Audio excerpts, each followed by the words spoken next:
Adaptation to high altitude की बात करते हैं, ये 3 बेसिस पे होता है, 3 लेवल्स पे, 3 टाइप्स का हमारे पास अडेप्टेशन होता है, जिसमें इस वीडियो में हम देखने वाले हैं फर्स्ट टाइप का adaptation, that is physiological adaptation.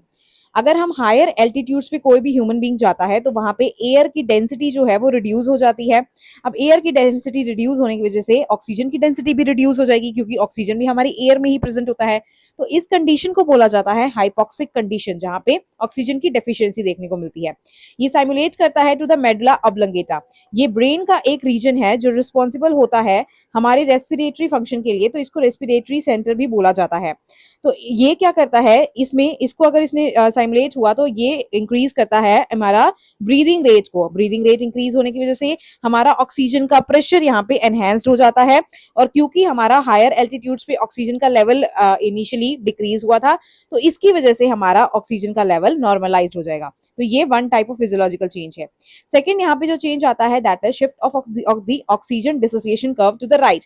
इसमें क्या होता है, हायर एल्टीट्यूड में हमारे पास एक कंपाउंड बनता है that is known as diphosphoglyceric acid. इस कंपाउंड की वजह से जो हमारे पास नॉर्मली ऑक्सी हीमोग्लोबिन HbO2 के रूप में प्रेजेंट है, वो डिसोसिएट हो जाता है into haemoglobin and oxygen.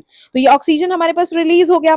Oxygen release हो गया तो ये टिश्यू की नॉर्मल फंक्शनिंग के लिए अब हमारे पास प्रेजेंट हो गया। तो यहाँ पे हमारी ऑक्सीजन का लेवल ये भी नॉर्मलाइज करने में हेल्प करता है। थर्ड चेंज यहाँ पे जो आता है that is increase in the number of RBCs and haemoglobin. Hypoxic condition में साइमुलेट होता है किडनी। किडनी एक हार्मोन को रिलीज करता है that is known as erythropoietin. ये एरिथ्रोपोइटिन रिस्पॉन्सिबल होता है for the increase of the RBCs and haemoglobin, और यही फिर फर्दर ज्यादा ऑक्सीजन हमें अवेलेबल कराता है। इससे भी ऑक्सीजन का लेवल इंक्रीज हो गया। देन फोर्थ चेंज आता है that is increase in the lung surface to diffuse more oxygen to the blood.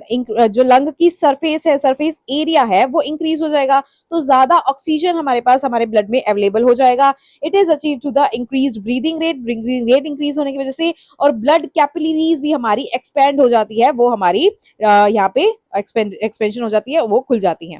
Then fifth change आता है increase in the tissue blood supply. इससे भी क्या होगा, हमारा कार्डियक आउटपुट में इंक्रीमेंट आएगा, और हमारी ये आता है due to the increase in the capillaries. जब कैपिलरीज ही हमारी ब्लड सर्कुलेशन में हेल्प कर रही है, उनका नंबर अगर एनहेंस हो गया तो कार्डियक आउटपुट हमारा ऑटोमेटिकली एनहेंस हो जाएगा। इससे भी ऑक्सीजन हमें ज्यादा अवेलेबल होगी। तो ये फिजियोलॉजिकल लेवल के चेंज है ड्यू टू द हाइट।